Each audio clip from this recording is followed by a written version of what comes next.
Welcome back, everybody. Today we're going to do a product review. Now, I'm drinking a Latitude 42 Powerline Porter. I was going to do a review on this because it is 2016, but I'm not sure when this was made, so we'll wait a couple weeks before we do that until I can get a new one. So today we're going to look at the Maelstrom stir plate and a 2-liter flask. I've only used this once, so this is, I guess, review number 1, and later on, once I start using it more, I'll do another review on it. So for the actual stir plate itself, I have to say it's been good, or it was good the first time. It's pretty easy. You plug it in, you turn it on, you tell it how long you want it to go, all the way up to 48 hours and what speed. Now, the only thing I can say, if you don't look anything up and you just go by the directions that you're given with the stir plate, it doesn't really tell you what speed to put it on. For me, I just looked online a little bit to see what speeds they were going at, and that's what I did for my first starter. For the actual flask itself, it's pretty good. It's a 2-liter flask.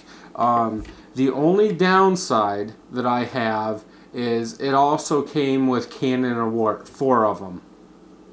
And for that, it says if you use 2 cans in the Wort to use 2 cups of water. Well, that's what I did.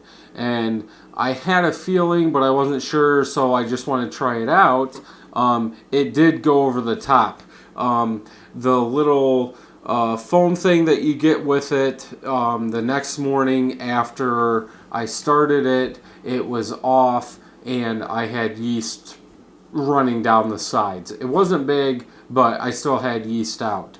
So I would say if you wanted to do a 2L starter, you should get a 3, a 4, or a 5-liter flask, because a 2-liter won't do it. But they do have anti-foam stuff, and if you do get that, you can do a 2L starter in this.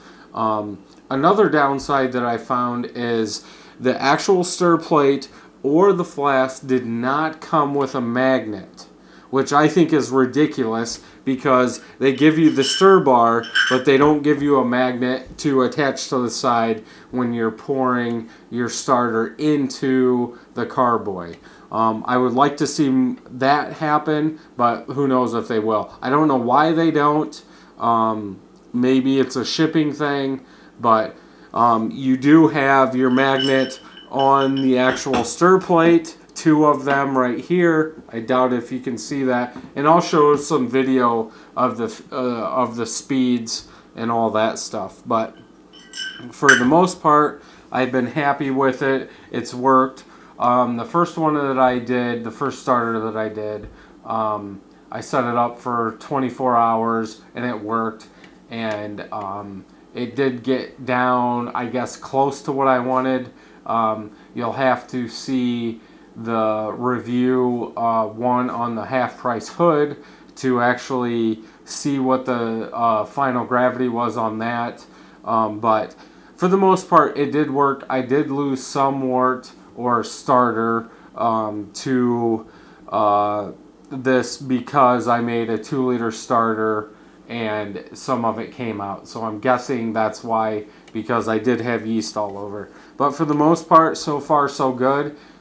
If you're into starters or want to get into starters, I would say buy the best that you can now so you don't have to replace it later. So far, I think this is the best one. You can make your own at home, but that's totally up to you. For me, it's easier just to spend the money, get it done with, have the right thing, and hopefully have it forever. So if you guys have this and know any pros and cons to it, let me know. Leave a comment, subscribe, and until next time, I'm Brad.